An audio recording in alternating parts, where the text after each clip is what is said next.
Bueno, en este video vamos a explicar y en forma resumida la clase de aplicación de la genética a la clínica. Bueno, esta clase es en realidad una clase que se basa mucho en las clases anteriores que hemos visto de las leyes de Mendel. Por ello, todos los conceptos que están aquí son como deducibles de las clases anteriores. De manera que les va a ser bien sencillo poder ir aplicando y entendiendo lo que se va viendo en los diferentes tipos de herencia, que es la principal parte que se aborda aquí en esta clase. Primero, clasificar las enfermedades entre enfermedades monogénicas y enfermedades poligénicas. Las enfermedades monogénicas, como su nombre indica, son aquellas que tienen una base genética pero radicada en una sola locus genético, es decir, un solo gen. Generalmente están bueno, siempre en realidad están en una proteína que tiene esa modificación genética, y ahí vamos a encontrar en diferentes tipos de proteínas con diferentes funciones. Entre las más comunes son mutaciones que afectan a enzimas de vías metabólicas, o de organelos, del ciclo celular, de un ciclo específico, de un metabolismo específico de alguna transportador de membrana, que en realidad no es una enzima. Aquí no estoy muy de acuerdo con este esquema, que en realidad el transportador no es una enzima, pero por cierto, en cualquier tipo de proteína, incluyendo receptores. Este tipo de enfermedades, las monogénicas, es donde más se aplica el, em, la información genética en forma más concreta, ya que a pesar de ser enfermedades de muy baja prevalencia, es bien claro, por ejemplo, cuál va a ser la probabilidad de que haya personas con la enfermedad conociendo la información genética previa, ya que es lo que vamos a estudiar a continuación con detalle. En cambio, las enfermedades poligénicas, si bien también tienen un componente hereditario, es mucho más complejo debido a que reside en muchos genes. Estamos hablando de 10 hasta 100 o más genes que están determinando, o más que determinando, están dando una susceptibilidad aumentada a tener una enfermedad, y eso está también asociado a las condiciones de estilo de vida y de ambiente que está expuesta la persona. Por lo tanto, las enfermedades poligénicas es mucho más difícil poder usar la información genética como para hacer tratamientos o predicción de la susceptibilidad que tiene una persona a la determinada enfermedad. Generalmente las enfermedades poligénicas son enfermedades que tienen mucha más prevalencia que las monogénicas, y son, por ejemplo, estas enfermedades crónicas como la diabetes mellitus, la hipertensión y la obesidad. ¿Cómo se estudia la genética en humanos? Fundamentalmente a través de la observación de cómo una determinada enfermedad o rasgo se va transmitiendo en las familias, y esto se nota en forma ordenada a través de los pedigrís o árboles genealógicos, como el que se muestra acá en este ejemplo. Eh, Eso fundamentalmente para ir siguiendo una enfermedad de tipo monogénica. En cambio, para las enfermedades complejas, fundamentalmente se hacen estudios de concordancia entre gemelos y abarcando una gran cantidad de población, lo mismo que estudios de adopción. Para hacer los pedigríes hay una simbología bien precisa que ustedes van a tener que conocer y manejar para la prueba, que se resume acá. Y clasifiquemos entonces lo que es los tipos de enfermedades o la herencia en general de rasgos o enfermedades de tipo monogénico. Bueno, puede ser de tipo autosómica o de herencia asociada a los cromosomas sexuales. Autosómica, recordemos que son los cromosomas no sexuales. Y dentro de esto tenemos los autosómicos dominantes y recesivos, que como nosotros vimos en las clases iniciales del capítulo, vemos de que las características recesivas requieren de dos alelos que codifiquen para la característica que se expresen en la persona para que ellos puedan observarse el fenotipo, en este caso, por ejemplo, una enfermedad. En cambio, el dominante requiere que haya solamente uno de los alelos que codifica para la enfermedad para que ésta se vaya a expresar. Para los genes que están asociados o presentes en cromosomas sexuales, vamos a clasificarlos aquellos que se encuentran en el cromosoma X o en el cromosoma Y. Recordemos que en el cromosoma Y hay muy pocos genes, por lo tanto son muy escasas las enfermedades o rasgos ligados al y lo más común es que sean el X. Recordando que aquí la forma de herencia es distinta a las autosómicas porque en el caso de los hombres contamos solamente con un cromosoma X, ¿ya? De manera que cambian los patrones de la herencia. Y tal como en el caso anterior, vamos a observar ahí los que son dominantes y otros recesivos. Por lo tanto, aquí tenemos todas las combinaciones de tipo de herencia monogénica. Ahora vamos a irlas estudiando una a una y sus respectivas características. Vamos entonces con la primera, que es la herencia autosómica de tipo recesiva, ¿ya? En este caso, el alelo que va a causar la enfermedad es de tipo recesivo, vale decir que, como mencionamos recién, se va a manifestar la enfermedad o el rasgo solamente en el caso de que hayan los dos alelos en un individuo, vale decir homocigosidad. ¿Qué características provoca esto? En este pedigrí se ve, por ejemplo, que los rasgos autosómicos recesivos aparecen con frecuencia igual o parecida en ambos sexos. Aquí vemos, por ejemplo, en el pedigrí de que tenemos que un hombre y una mujer están afectados, es decir, frecuencia aproximada del 50%. Obviamente que en poblaciones más grandes o en familias, pedigrí más grandes, vamos a encontrar números que a lo mejor no son exactamente el 50%, pero se va a aproximar a eso. ¿Por qué ocurre eso? Porque el gen se encuentra en un autosoma y los autosomas tienen igual números en hombres y mujeres, por lo tanto la probabilidad de que aparezca el alelo mutado es igual en hombres y mujeres. Otra característica es que tienden a saltar generaciones. Por ejemplo, en esta generación no vemos presencia de ningún individuo afectado, en la generación 2 sí, y en la 3 no, en la 4 sí. ¿Se fijan? Van saltando generaciones. ¿Por qué se produce eso? Porque hay que recordar que como esto requiere, ¿no es cierto?, de que aparezcan los dos alelos recesivos, se dan casos de personas que tienen uno de los dos, es decir, son heterocigotos y por lo tanto son portadores y no expresan la enfermedad. De manera de que está, ¿no es cierto?, como oculta la enfermedad en estas personas, no se manifiesta y va a aparecer solamente en algunos de los individuos. ¿Ya? Aquí, por ejemplo, vemos que aparece en uno de 5 hijos de, perdón, de 3 en uno de 3 de los hijos de la familia, ¿ya? En una mujer. Y acá vemos que entre el individuo 3 y 4 de la generación 3, vemos que aparece 1 en 4. Vale decir, si estas dos personas no tienen la enfermedad, estos dos padres no tienen la enfermedad y necesariamente son portadores, observamos de que hay aproximadamente una probabilidad de 1 en 4 o 25% de que vayan a concebir un hijo con la enfermedad. Otra característica es que los rasgos autosómicos recesivos tienen mayor probabilidad de aparición entre descendientes de individuos relacionados. Bueno, en general, estos rasgos autosómicos recesivos no son, no tienen mucha frecuencia en la población, son bien escasos, de manera de que tienden a estar más presentes en algunas familias en particular.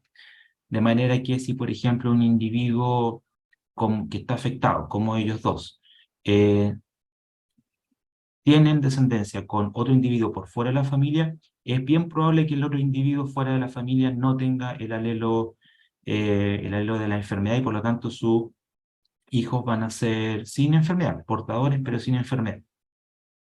¿Ya? Pero si se casan personas que, o tienen descendencia, mejor dicho, las personas que son de la misma familia, es más probable de que sean portadores estas dos personas y por lo tanto tengan un cuarto o un 25% de probabilidad de que su descendencia tenga un hijo. En otras palabras, los rasgos recesivos van a tender a aparecer más cuando hay consanguinidad, es decir, descendencia entre individuos relacionados por la familia. Este cuadro nos dice que si el rasgo es poco común, lo más frecuente es que los padres portadores sean heterocigotos y entonces tendrán un 25% de probabilidad de concebir un hijo con el rasgo. Para efectos de problemas para la prueba o los problemas de la guía que colocamos acerca de esto, siempre indicamos, ¿no es cierto?, de que el rasgo es común, a menos que se diga lo contrario, ¿no es cierto?, en forma explícita, ustedes tienen que asumir de que este tipo de rasgos son poco comunes. Otro aspecto que nos dicen aquí es que si un individuo afectado tiene, sí, tiene hijos con alguien fuera de la familia no afectado, es habitual que ninguno de los niños presente rasgo, pero todos van a ser portadores, que es lo que comentábamos recién. Por ejemplo, si la persona 3 de esta generación y la 2, cada uno se casa con alguien por fuera de la familia, bueno, como la frecuencia de estos alelos es muy baja, lo más probable es que no tenga ninguno de los alelos de la enfermedad y por lo tanto sus hijos van a ser sanos, pero van a ser portadores porque van a tener sí o sí uno de los alelos mutados que tienen estos padres. Aquí está, ¿no es cierto?, explicado con más detalle de por qué cuando dos padres portadores, pero que no expresan la enfermedad, tienen descendencia, tienen un 25% de probabilidad de que su hijo nazca con la enfermedad, ¿ya? Porque tienen este genotipo heterocigoto, ¿verdad? Y cuando hay segregación de los alelos, ¿no es cierto?, ya se hacen las combinaciones en el cuadrado de Paneth, encontramos de que el 25% va a tener probabilidad de tener este genotipo homocigoto recesivo. Un 50% van a tener probabilidad de ser portadores y un 25% de ser homocigotos dominantes para el alelo normal. Bien, también ustedes sería bueno que hicieran el ejercicio, por ejemplo, de hacer otros tipos de combinaciones. Pregúntense, por ejemplo, qué pasaría si hay concepción entre una persona portadora, una persona enferma, derechamente no portadora, con un portador. También ahí, ¿no es cierto?, determinar cómo es la situación. Bien, y hacer las combinaciones también que otras que se le pueden ocurrir a ustedes.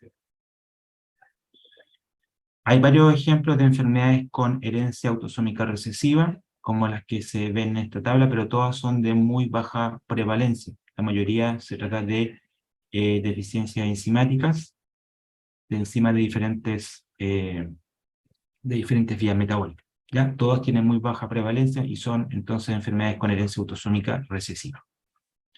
Vamos ahora con el ejemplo de las herencias autosómicas dominantes, que, ¿no es cierto?, sabemos que se originan porque hay un alelo que causa la enfermedad, que es dominante, y por lo tanto se va a manifestar cuando haya solamente una copia del alelo. No es necesario que estén las dos para que se manifiesten. ¿Ok? ¿Qué características tiene este tipo de herencia? Los rasgos autosómicos dominantes aparecen con igual frecuencia en hombres y mujeres, ya, igual que en el caso anterior, por las mismas razones, los autosomas y tienen igual número en hombres y mujeres. Aquí hay una diferencia porque el rasgo no se va a saltar generaciones, ¿ya? Esto es, ¿no es cierto?, lógico porque cada vez que encontramos un alelo, una persona afectada tiene un alelo, ¿no es cierto?, y siempre estos alelos, ¿no es cierto?, van a ser transmitidos a sus hijos y por lo tanto también va a generar la enfermedad. ¿Qué otra característica?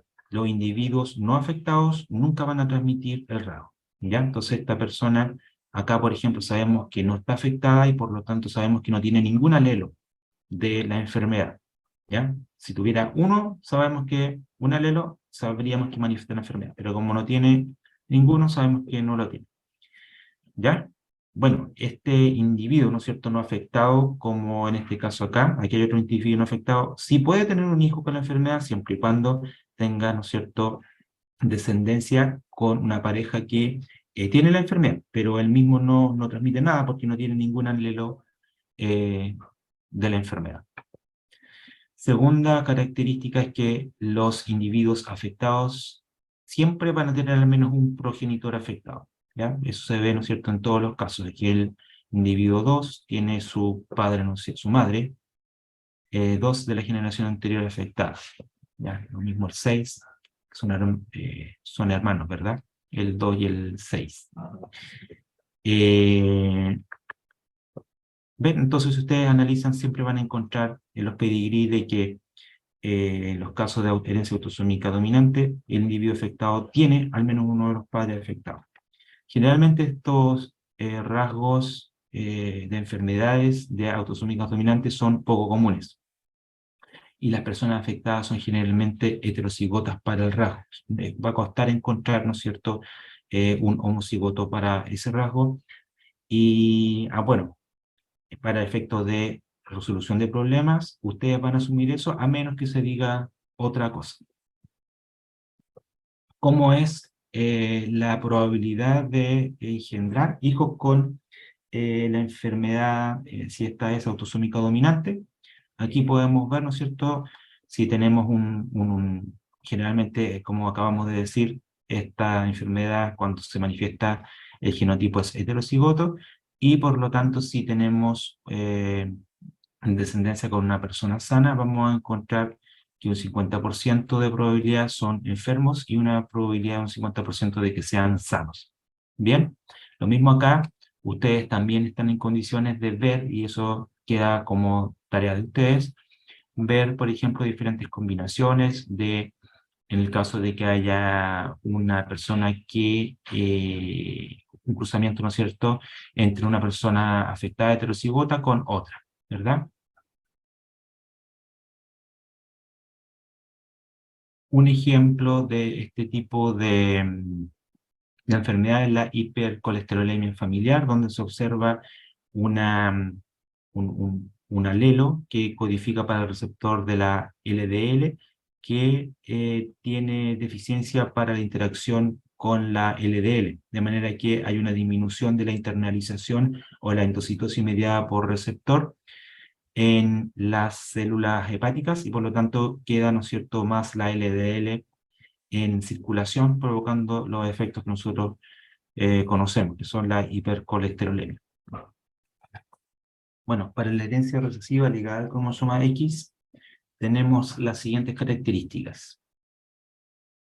Siempre vamos a tener que es más prevalente este tipo de rasgos en hombres que en mujeres, ya que en hombres tenemos solamente un cromosoma X, por lo tanto, cualquier gen que esté ahí se va a expresar a pesar de que sea recesivo, de manera que los alelos recesivos van a estar expresados, ¿no es cierto?, solamente en hombres. En cambio, en las mujeres vamos a tener de que van a ser portadoras, van a tener el otro alelo entonces que es el dominante y por lo tanto no se va a manifestar la enfermedad. ¿Qué otra característica? Un varón afectado no transmite su rasgo a los hijos varones, dado que los hijos de una persona afectada van a recibir el cromosoma Y, que no tiene el alelo afectado, pero sí va a transmitir siempre el alelo afectado a la hija, ¿ya? Y la hija, por lo tanto, va a convertirse en una portadora, que no expresa la enfermedad. Eh, en cambio, ¿no es cierto?, las mujeres que son portadoras, ¿no es cierto?, pueden tener hijos, un 50% de probabilidad de que el hijo esté afectado, en el caso que reciba el cromosoma X que porta el alelo afectado, ¿ya? Aquí vemos aproximadamente esa proporción, ¿verdad? Porque tenemos 2 de 3 hijos hombres que salieron afectados. No es exactamente el 50%, pero eh, es aproximado. Otra característica es que los rasgos recesivos ligados al cromosoma X aparecen con mayor frecuencia en varones, que ya lo habíamos mencionado. En cuanto a las probabilidades de tener una descendencia con la enfermedad, cuando tenemos un padre enfermo y una madre portadora, tenemos que es un 25% de tener una hija enferma, un 25% de tener un hijo enfermo, un 25% de tener un hijo hombre sano y un 25% de tener un hijo, una hija portadora. Ustedes también tienen que ejercitarse viendo otras combinaciones de posibles descendencia entre, por ejemplo, eh, un padre sano y una madre portadora, o una madre con la enfermedad y un padre sano. De ejemplos, hay varios de estos. Por ejemplo, lo mencionábamos en una de las clases anteriores, por ejemplo, el daltonismo es un ejemplo de este tipo de enfermedades, pero también otro que se conoce bien en la hemofilia, que se da en las familias reales europeas. Ellos tienden tendían a tener matrimonios entre las familias reales de distintos países, y por eso, ¿no es cierto?, tenían mayor prevalencia de algunos tipos de enfermedades, y uno de ellos era la hemofilia, que es un rasgo ligado al cromosoma X y se hereda de tipo recesivo. Vamos con los rasgos dominantes ligados al cromosoma X. Entonces, los rasgos dominantes asociados al cromosoma X no saltan generaciones, a diferencia de los rasgos recesivos que vimos recién, que sí podían saltar las generaciones. Acá en todas las generaciones vemos individuos que están afectados. Los varones afectados transmiten el rasgo a todas sus hijas, pero ninguno de sus hijos, ya por la razón que veíamos recién, de que el alelo con la mutación llega, ¿no es cierto?, solamente a las hijas, y a los hijos no, porque reciben del padre el cromosoma Y. En el caso de las mujeres que están afectadas, si son heterocigóticas, transmiten el rasgo a la mitad de sus hijos y a la mitad de sus hijas. Un ejemplo de la enfermedad es el raquitismo familiar, en el cual hay eh, problemas de del colágeno de la matriz extracelular, y que lleva a tener huesos que son más deformables.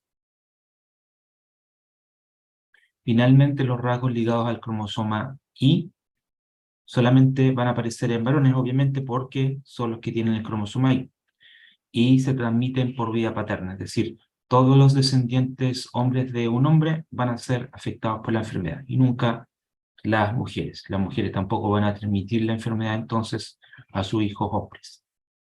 Este tipo de herencia es como no encontré ejemplos, es muy raro. Recuerden que en el cromosoma Y hay muy poquitos genes, por lo tanto es más que nada una referencia teórica a cómo sería en el caso de que hubiese alguna condición que fuera heredada por este tipo de herencia, ligada al cromosoma Y. Bueno, aquí les dejo una información complementaria, que es una base de datos que ya tiene muchos años, más de 20 años que está trabajando, que es la MIM, ¿no es cierto? Que es una base de datos que cataloga las enfermedades con base genética y también rasgos heredables. Inicialmente no era una base de datos online, pero actualmente hay un repositorio online, una página donde uno puede acceder a ella. Y aquí, en este repositorio, cada enfermedad genética o rasgo está designado por un código de 6 números. ¿Ok? De manera que se pueden buscar las características de la enfermedad, su prevalencia en distintas poblaciones y mucha información relacionada a esto. Ahí está la página ahora es OMIM porque es online, Mendelian Inheritance in Men. Aquí les dejé algunas preguntas que las voy a desarrollar acá. Hay más en la guía para que ustedes se vayan ensayando para la prueba. Por ejemplo, aquí les presento un pedigrí que representa la herencia de un trastorno poco común en una gran familia. Poco común indica, ¿no es cierto?, que los alelos están en baja frecuencia en la población. Por lo tanto, la pregunta es que ustedes puedan reconocer cuál es lo más probable que sea la herencia de esta enfermedad, qué tipo de herencia. Suponer que este rasgo presenta una penetrancia del 100%. Si ustedes se fijan, lo primero que salta a la vista es que todos los individuos afectados son hombres, ninguna es mujer, ¿ya? Segundo, es que la enfermedad se salta a generaciones. La generación 1, por ejemplo, no tiene, en esta familia acá no tiene. ¿ya? Y lo otro que podemos ver acá, por ejemplo, es que hay una persona afectada que tiene una descendencia y que, por ejemplo, a través de una de las hijas se transmite la enfermedad a los hijos varones, ¿ya? Eh, Esto, ¿no es cierto?, es claramente una herencia recesiva ligada al cromosoma X por este tipo de características que acabamos de ver, ¿ok? ¿Qué otra cosa podríamos comentar también? Es, por ejemplo, la proporción, porque en este caso podríamos incluso deducir cuáles son las mujeres portadoras, ¿verdad? Y una de ellas es la individuo 9 de la generación 3, y fíjense que el 50% de sus hijos varones le hereda la enfermedad, ¿ya? Y el otro 50 no, ¿verdad? Porque la mujer es heterocigota, tiene un alelo para la enfermedad y el otro no. Por lo tanto, eso nos explica por qué es el 50%. ¿Ya? Entonces aquí tenemos un ejemplo bien claro de cómo esto se va a preguntar en la prueba. Aquí hay otro ejemplo para preguntarlo, que es al revés. Es decir, yo les pregunto en una familia tipo, ¿cómo debería ser la herencia en el caso que tengan, o cómo deberían estar afectados los individuos de la familia, los hermanos, en el caso que los papás presenten cierto tipo de enfermedad, ¿ya? O característica en este caso. En el caso de que sea autosómica recesiva, y aquí dice considerando que la mamá es homocigota dominante, ello indica entonces que la mamá tiene dos alelos normales y el papá en este caso, si es autosómica recesiva y si está expresando la enfermedad, indica que es homocigoto para la enfermedad, es decir, tiene dos alelos con la mutación de la enfermedad. Por lo tanto, podemos concluir que como el papá solamente va a dar la posibilidad de heredar a su hijo el alelo mutado, todos van a ser portadores, ¿ya? Y la madre, como no aporta ninguno, no va a tener, ¿no es cierto?, por el otro lado, por herencia materna, el alelo mutado. Por lo tanto, todos van a ser portadores como sale acá. ¿Ok? Veamos este otro ejemplo, el B. ¿Qué pasa si es una herencia autosómica dominante? Y acá, ¿no es cierto?, si autosómica dominante, sabemos que el padre, entonces, como este tipo de enfermedades son de baja frecuencia, la frecuencia de los alelos es muy baja, lo más probable es que este padre sea un heterocigoto, ¿ok? Por lo tanto, tiene un 50% de probabilidades de heredar a los hijos el alelo mutado, y por lo tanto, sin distinción de sexo, y por lo tanto, vamos a tener dos hijos con probabilidades de heredar uno de los alelos del padre y los otros dos no. Bien, el resto se los dejo para que ustedes lo puedan desarrollar con la misma lógica. Bueno, les contaba también al principio de que las enfermedades que son de tipo poligénicas no se pueden estudiar, digamos, por familia, sino que lo que se hace es estudiarla en estudios más poblacionales, viendo un gran número de personas. Uno de los... y lo otro importante también de las enfermedades poligénicas es que en las enfermedades poligénicas, ellas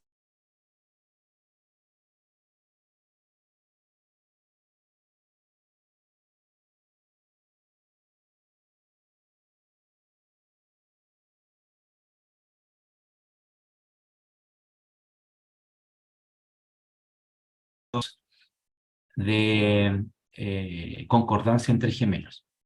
Recuerden ustedes que los gemelos pueden ser monocigóticos o gemelos idénticos o disigóticos o llamados mellizos también.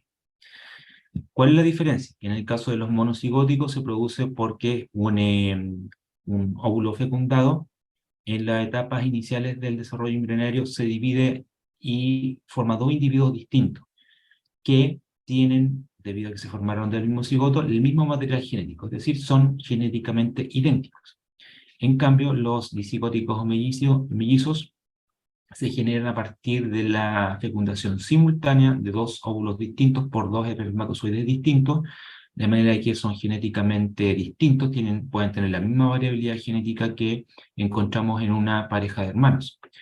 Sin embargo, ambos, debido a que son gestados por la misma mamá, van a tener un ambiente intrauterino igual, y también lo más probable es que los primeros años al menos de crianza, como están en el mismo lugar, comparten la misma rutina y ambiente familiar, los mismos hábitos, vamos a tener que el ambiente es igual en los dos hermanos, de manera que se hace la siguiente lógica. Se dice que si en estos gemelos que son genéticamente idénticos, cuyo ambiente es muy parecido, si es mayor el grado de concordancia en un rasgo en ellos que en los que son genéticamente distintos, ello indica de que esa enfermedad o esa característica tiene un componente genético, ya que incluso se puede hasta cuantificar.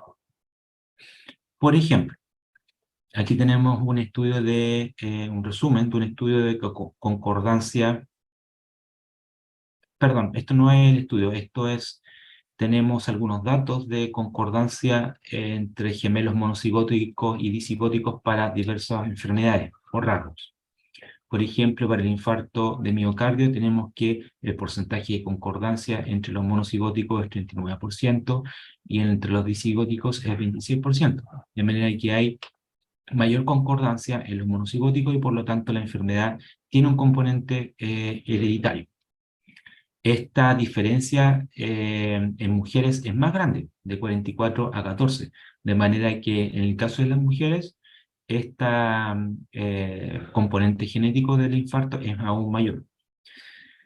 Y bajo esa misma lógica, ¿no es cierto?, se puede decir que en el cáncer en general, de todas las localizaciones, el porcentaje de concordancia es prácticamente igual entre los gemelos monocigóticos y dicigóticos, por lo tanto se puede concluir de que en general no tiene un componente genético, ¿ok?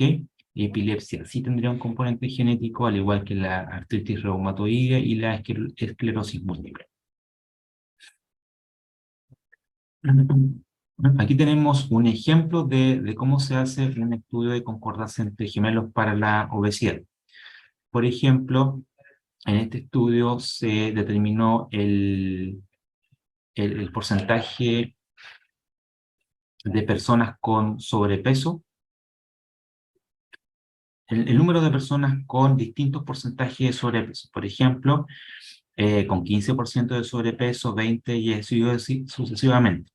Y aquí se anotó el número de personas o el porcentaje de concordancia para los diferentes porcentajes de sobrepeso.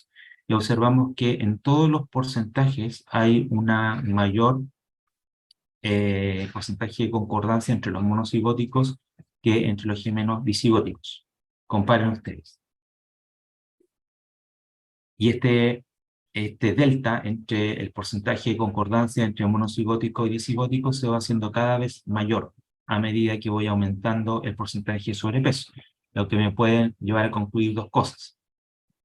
Primero, de que la obesidad tiene un componente genético, ya que hay una diferencia o hay un mayor porcentaje de concordancia entre los gemelos monocigóticos que los dicigóticos, y además, a medida que la obesidad es más intensa, reflejada, ¿no es cierto?, por un mayor porcentaje de sobrepeso, esa tiene un mayor componente genético que la que es, ¿no es cierto?, una obesidad más leve. Bueno, la otra prueba para estudiar algo similar, que es ver si una enfermedad tiene un componente genético, es los estudios de adopción. En los de estudio de adopción se ve si hay correlación entre el rasgo, la enfermedad de hijos adoptados, si la correlación es mayor con los padres biológicos o con los padres adoptivos. Si es mayor con los padres adoptivos, indica entonces de que la enfermedad tiene más un componente de estilos de vida, más ambiental. En cambio, si es de mayor concordancia con los padres biológicos, que están en otro ambiente, porque no están viendo con el hijo, indica de que tiene una herencia más, un componente genético más importante.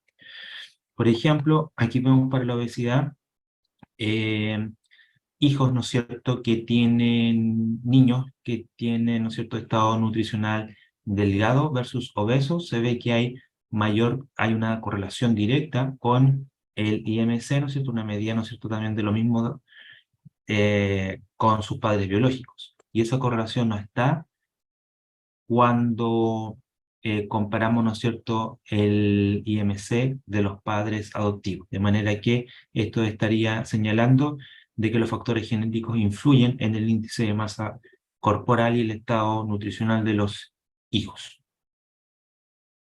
Bien, entonces este tipo de estudios de concordancia y de adopción son estudios que nos ayudan a ver la base genética compleja en enfermedades que se sospecha que tienen una base genética. Finalmente, ¿qué pruebas para realizar diagnóstico genético están disponibles? Tenemos pruebas prenatales y postnatales. Primero, las pruebas postnatales nosotros las habíamos comentado algo en los cursos iniciales de bioquímica, porque, si ustedes recuerdan, uno puede hacer en la sangre del recién nacido bastantes pruebas para ver si hay abundancia anormal de algunos metabolitos. El ejemplo clásico de esto es la fenilcetonuria, que se puede hacer con la prueba del talón.